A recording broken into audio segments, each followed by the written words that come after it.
Hey, mic check 1 2 1 2 1 2. Yeah, 1 2 mic check 1 2. All right, nice. All right. Everything good? Where's the scene, guys? My name is Shaquille, And my name is Sterling Howell. and this is the Upper Deck Podcast. Yes. Time coming. A long time. A long time coming. Finally, yeah. So this podcast was our brainchild for a while now. We wanted a outlet to be able to tell our stories, inspire the people, elevated conversations. Yeah, and bring some awareness to what cruise ship life is about. Correct. And bring some awareness to what life in general is about. Because life is about. this man, he has some stories. He's a very wise man. You see the gray, but you think it is just the age, but that's wisdom, innit? Yeah, there is a lot of wisdom and knowledge there. For sure. So, Stilling, I think we could start off by, asking you, who are you and what you do? Well, my name is Sterling Howell. I am the band leader for the party band Excite band. I've been working on a cruise ship probably over 20 years. And Excite has been in existence over 20 years and still counting. Very nice, very nice. Well, I'll piggyback on that. I am Shaquille Noel. I am a drummer in the band Excite. Big band. Cruise ship band. Hey. They ain't ready for this band, But anyway, we go and keep it humble on this podcast. Yeah, we gotta keep it humble. We gotta keep it humble, We want to keep it humble. I like it humble. I like it humble. He'll be the humble one. I will be the talkative one. So yeah, I'm part of the party band Excite. It's been a nice journey rolling with Sterling and his band. Sterling is a very interesting character, very meticulous and very passionate about what he does. And you get to know a lot about that. And a lot of lessons, I think, was learned being in this band. So good lessons or bad lessons? A bit of both, but I think every lesson it have a good outcome, Well, I would say even the bad situations, you had to take the good from the bad. You know what I mean? For sure. So you can't just take good all the time. You have to accept the bad and take the good from the bad. Yeah. That's the only way it will grow. No, for sure. Preach. No, I agree with you. See? Sage, he's like a wizard, You're a wizard, Harry. Oh gosh. Well, yeah. So let's talk a little bit about cruise ships. Most people think, honestly, I would say most people think you come on a cruise ship and instantly is a millionaire. You're a millionaire, you're getting to see the world, and the world is your oyster. Everything is yours. I like it humble. I like it humble. He'll be the humble one. I will be the talkative one. This life is not for the faint-hearted. No, it's not. It's not. This is not something they just, walk and wake up and every day in a new place and you're enjoying the benefits. So you shed a little light. No, I don't want anybody to feel like, we are here and financially it's not beneficial to us. It is, but as Shaq said, it is not $1 million. You know what I mean? So you just have to appreciate what you're getting. And for me, the money is important, The money is important in anything. Yeah, for sure. But the love for the craft, that has to be number one beyond everything else. And then any kind of money situation will come after. Yeah, for sure. Because ultimately we here because of money, This is our job. We're not just here to enjoy ourselves, But you can't stay because of the money. 100%. You will be able to stay because you love the craft. And because the craft, when you love the craft will love you back. See? I tell all of this, man. The knowledge you're going to learn from this podcast, you cannot find this anywhere. This is an international wisdom, So yeah, so for me, I would say people have this, idealized version of cruise ships, but that's not necessarily the case. Like in my experience, it's been very good. I've been doing this for like 4 years now, and I feel like I've learned a lot. Yeah. And I've also seen a lot, which is good, but I feel like more than anything, it teaches me a lot more about myself than anything else. Like I feel like you come on a ship, and yes, you come for the money, but you also come to grow. You come to like live in a better space in all different ways, and that's something most people don't really realize about it. Mentally, physically, emotionally. For sure. So let me ask you a question. Go ahead. You've been doing this for a while. How much years you been doing this? Over 20 years. Over 20 years I'm doing ships. Jesus Christ. It's And I on, and I on board and on I a just ship, want to like, say one thing. Back in the day when I started ships, it was very looked down upon mhm, by a lot of musicians. They would think like being on a cruise ship, it was like only mediocre musicians would work on a cruise ship. right, And for me, being around great musicians internationally, I mean, from all around the world, mhm, that was far from the truth. And I just couldn't understand why people would feel like working on a cruise ship, you had to be a mediocre musician to work on a cruise ship. But to work on a cruise ship, you have to be top notch. You have to have a top notch level correct, to survive and to be here this long. correct. No, so that for me that says a lot about him because, like he said, he's been doing it for 20 years, so he's been able to navigate all of these situations and come out on top. Because I know a lot of people do cruise ships and they never really get to reach to that 20-year or 10-year or 5-year. Some of those situations always seem to implode. It's like it always crash on itself. Yeah, a So- lot of people would call me and tell me that they were still, and I don't know how you just do it, but there's a lot of work. It's hard, and you're performing every night, and it's just hard. So some people not mentally ready for this kind of job. The job is a nice job. You're going to see the world financially. You're getting compensated, right? But mentally, it could get taxing if it is you don't put yourself in the right frame of mind Correct. to do the job. I agree with that. 100%. I feel like the job can either make or break you. And it's really up to you. Like, you have to take the opportunity and use it in a way that could build yourself up, So, you have anything else you want to add with regards to the job or any questions? No, well, you're correct. It could make you or break you.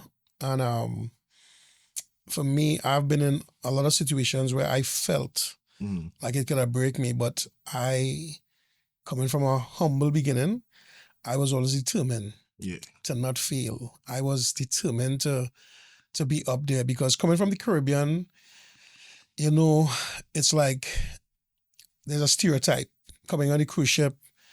And in my early years, on a cruise ship, you have different theme nights like country night, 50s and 60s night, and all these different genres of music, as you know.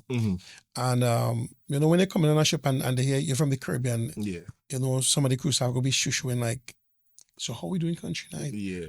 They're from the Caribbean. They could play that kind of music. And don't put us in no box. Yeah.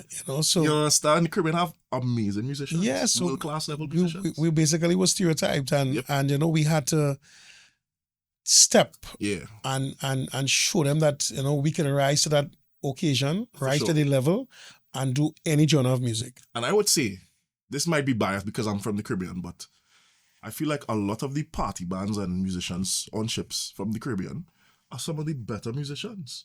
Yeah. Like from my experience, a lot of the people in our region, they have that, it's like a charisma, they have like a special spark to it. Like, I'm not saying other people don't have, abilities, but there's like a tastefulness, there's like a, like a oomph. I think it's a charisma. The charisma that we have as well. Yeah. And then as Caribbean people, we're very good at imitating. So I think that is something that works for our advantage because sometimes people will come and ask us, you guys from New York or you from New Orleans or all that kind of stuff. Yeah. When we tell them, no, we're from Trinidad and Tobago, they will be like, what? So, yeah. Right. So let me just ask you one more thing about the cruise ships. In your words, of course, what would be your favorite thing about being on a cruise ship and your least favorite thing about being on a cruise ship? I personally can't wait to answer this question. But all right. So let me start with the least favorite thing. The least favorite thing for me is while I'm here, you're away from the family and the internet on the ship is not the best. But that is just, and the food. The food is not like the best. But we tend to survive. We need our doubles every now and then. Yeah, one and roti, kalaloo, you know what I mean? And especially like when we not in the Caribbean and we all the way in Europe or in Alaska or in Australia, wherever we is far away from home, it makes it even more difficult. For sure. But that would be the only takeaway I would say the positive for me is I never wanted to be in a box in terms of being stereotyped or being known as, I come from the Caribbean and I could only do Caribbean music. I wanted to challenge myself to be able to do all different genres of music. Right. And I think that is part of the reason why the band has been successful over the years. I remember Sheldon one time too. He would ask me, like, when I'm choosing the songs, the version that I would choose, he would always say, so you had to choose the hardest one. Why didn't you just choose the simple one like everybody else? And I was like, oh my gosh, Sheldon. yeah, I was like, Kelly, we had to do things different. You know, Yeah, we had to bring it in a way that when they hear, they must blow their mind. You know, for sure. and I think that is the main thing when people hear the band. That's the experience they get. It's like, wow. Yeah, versatile. Could do anything. Yeah. Nah, and you take a kudos for that for sure. I would just answer the question quickly as well. For me, my favorite thing about being on a ship is getting to experience places that you only could dream of. And it's such a weird experience because you only notice that you're there after you leave. Or you're watching a movie. Yeah, or you watch it like for me, I watching Harry Potter the other day and I say, wait now, but this place in Scotland, I see this. It's like a mind-blowing experience. Like, again, goosebumps just thinking about it now. It's like you getting to experience things, but life's so strange. You don't see it until it's in the past. You know, it's so strange. But that for me is my favorite thing. That feeling of getting to experience life in this different way. I'm very grateful for it. And my least favorite thing, well, boy, I want to listen, but I ain't gonna really go down the full list. I'll just say like 2. You know, I'm cheating here a little bit. I'll say 2.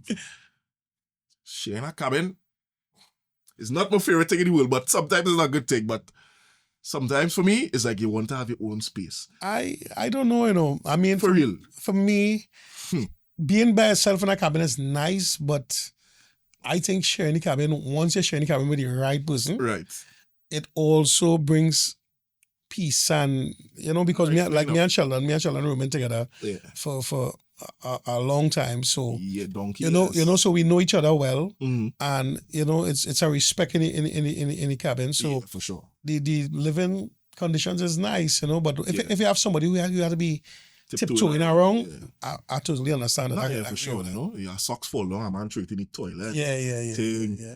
Or was that quarrel? But anyway, for me, that's my biggest con, as well as the internet, because, you know me, I'm a digital person. I'm always doing something online or, you know, trying to post a video. So for me, the internet. But other than that, gratitude, you know?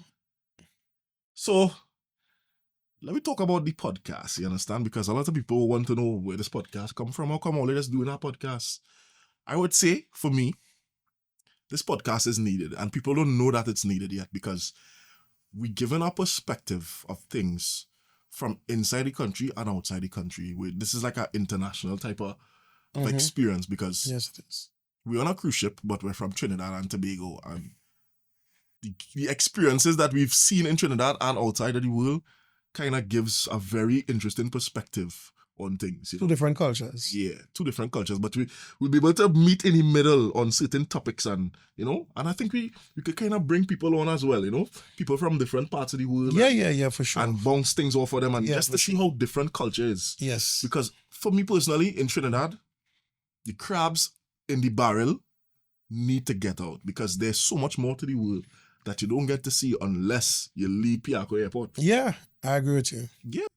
I agree with you. I mean, for me, like, as I said before, you know, like when you're in a local band home and you go Miami, you go New York, I mean, but for us, working on a cruise ship, the parts of the world that we've been to, you know, you're going to Australia, you're going to Alaska.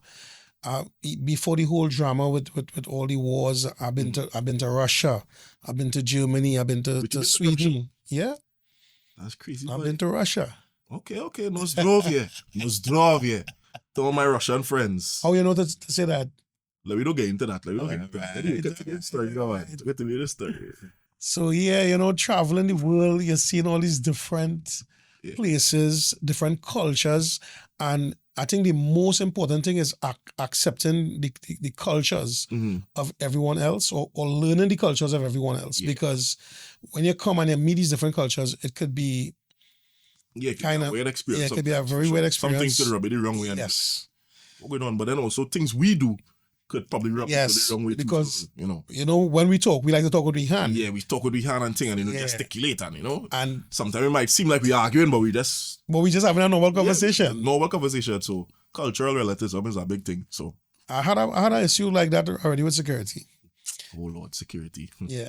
Me and one of the guys, the same side, but back in the day, and we were on a table talking and just using our hands. But we laughing and talking normal, and security came up to us and like, guys, you can't be arguing and fighting up here. And so we was like, what are you talking about? And it just mind blowing to see how things could be received the wrong way. For sure.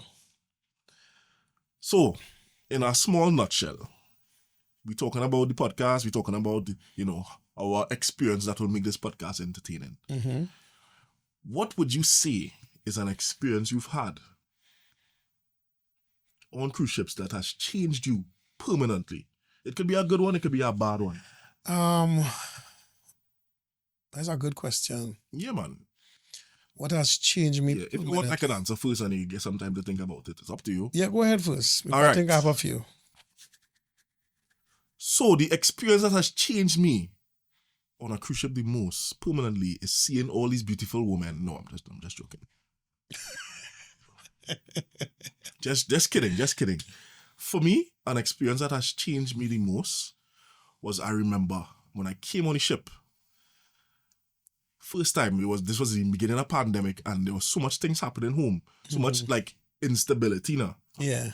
And I remember coming on the ship, we preparing to go back out to service. So everybody's in their own cabin, and we're in quarantine basically. And I remember they called and they upgraded me to like some suite, like a mini suite or something. Yes. Out of nowhere. I don't remember this. I don't remember how it come about. I think they put us there from the beginning, man. Well, I think so. Yeah. I'm not 100% sure, but I had get upgraded. I think Ole was in one already, but I had get upgraded after. I think you went to a different floor, but but all of us was in the same kind of cabin with balconies. Right. So yeah, I didn't have a balcony cabin. I was like in a kind of inside cabin. Okay, all right. So I go on the mini suite, and I remember I open the balcony doors, and I walk outside on the deck, and I see in Portugal in the distance, and I watching. I say, wait now.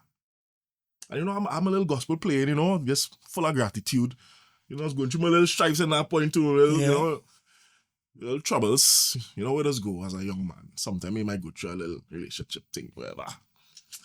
And I watch in the balcony and I see in this big turbine and this, is this kind of outer body experience. You just feel like you're flying. Yeah. I was like, wait now, I am on a cruise ship in the middle of Portugal. Mm-hmm.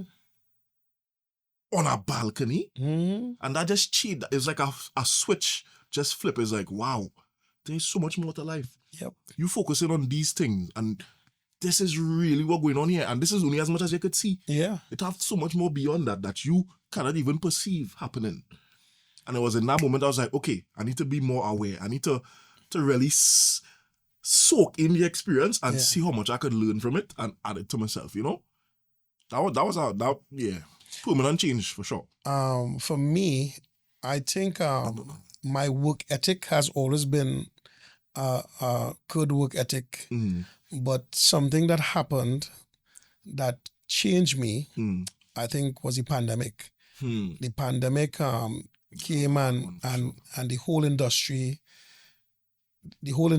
just fell apart and I basically was online fighting for all crew members on different cruise lines. She was on the news too. On the news, CNN. I was all over the place fighting for us to be sent home. And it wasn't fighting for us to be sent home. The ship actually was willing to bring us home. Right. But there was so much rumors and negativity going on. Right. And I think for me, that was the first time I tell myself, I say, see me, I am not focusing on social media with no negativity. I know is the truth, and I need to focus on what is the truth for me to let the general public know what's going on, Right. so that the band could get back home. So that was a life-changing moment for me, Yeah. because it shows you that you could be here today, Mm-hmm. and tomorrow, in a blink of an eye, Yeah. everything could go. Yeah. Everything could just change. Everything I could think change. that's probably a big lesson from the ship too. Things has just changed so rapidly. Yep. And sometimes it just give you a sense of like insecurity in a way where it's like you're not sure what coming next, but it's not in a bad sense of insecurity. It's in a way where it's like your mind constantly alert. Yes. You know, and that could kind of make you more, what I could say, is make you more sure, because it's like you're comfortable enough in yourself to know that if something change, you can adapt it quick. Yes. You know, so it make you, You it can was almost, maneuver. you can maneuver. It's almost like a kind of military vibes in a way, you know? Yeah, it is. For sure. So let me ask you, what you want people to learn from this podcast? Like, this is the Upper Deck podcast. And for me, we were going with a different name, but I feel like that name brings a sense of elevation to it. It feel a bit more sophisticated. You know? The upper deck, you know, versus the lower deck or the cruise life. And I would say for me, the upper deck, it represents elevation, because I feel like you're a person like that, I'm a person like that. We focus on elevating, we focus on, you know, finding the positivity in things and giving out good energy. What the upper deck, just the words, what it mean to you when you hear it? Well, I think you wrap it up in a nutshell there. You know, it's about elevating, it's about nurturing the ones who are coming behind us. Yeah. So that they could understand what they're getting themselves in. Right. I don't think anyone has done anything like this. So this is the first time anything like this is being done in terms of cruise ship. For sure. So this is some trendsetters. Trendsetters. Not trendsetter, you know. Excited has always been trendsetters. But you know what's the funny thing? They will ask why they're doing it. And then after they see it working, they would ask how you're doing it, you know? Yes. No, I'm glad you bring up that too. As I say that, because I remember back in the day when I was working on cruise ships, I always had problems with keyboard players. To get a good keyboard player to play all the lines, because remember it's plenty songs and lines and stuff. Yeah. So I always had issues with having a strong keyboard player.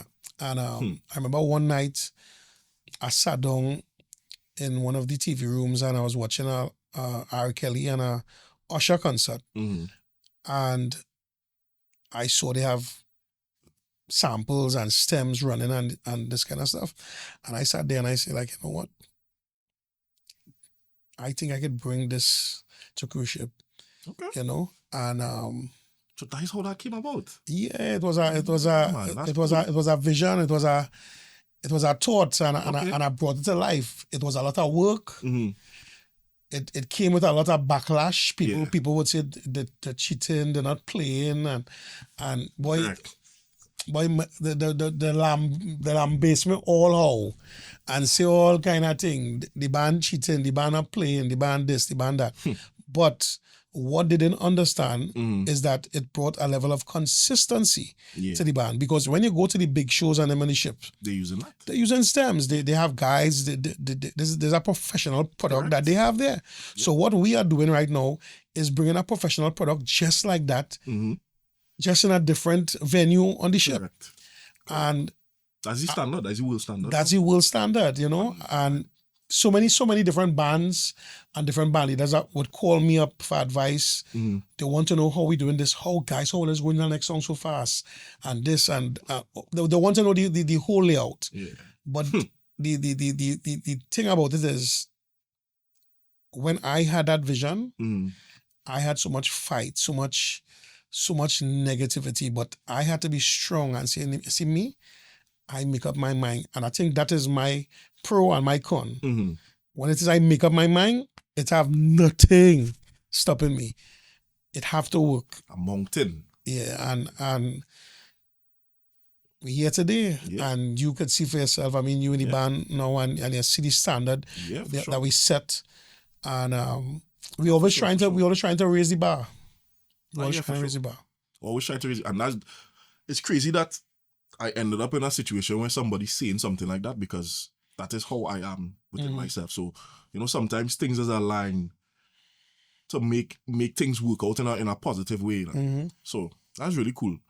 Well, bro, I would say this was a very good beginning, and this is the beginning of the Upper Deck podcast. Yes. So many great things to come. Plenty great things to come. So everyone, subscribe, log in. We are here to share knowledge about everything. And as Shaq said before, we it's not just about both of us. Yeah. We will be having guests on the show as well. Sure. And this is going to take off. For sure. Because you know why? We're going to make this real and authentic. This is going to be about real conversations, about real experiences. And it's going to be real funny. Trust me, it's going to be very funny. If you didn't know about Trinidadians before, you're going to learn about Trinidadians now. For sure. So I will say, my name is Shaquille. And my name is Sterling Howell. And this is the Upper Deck Podcast. Peace, love, and respect. Correct is right. Hello. Vibes.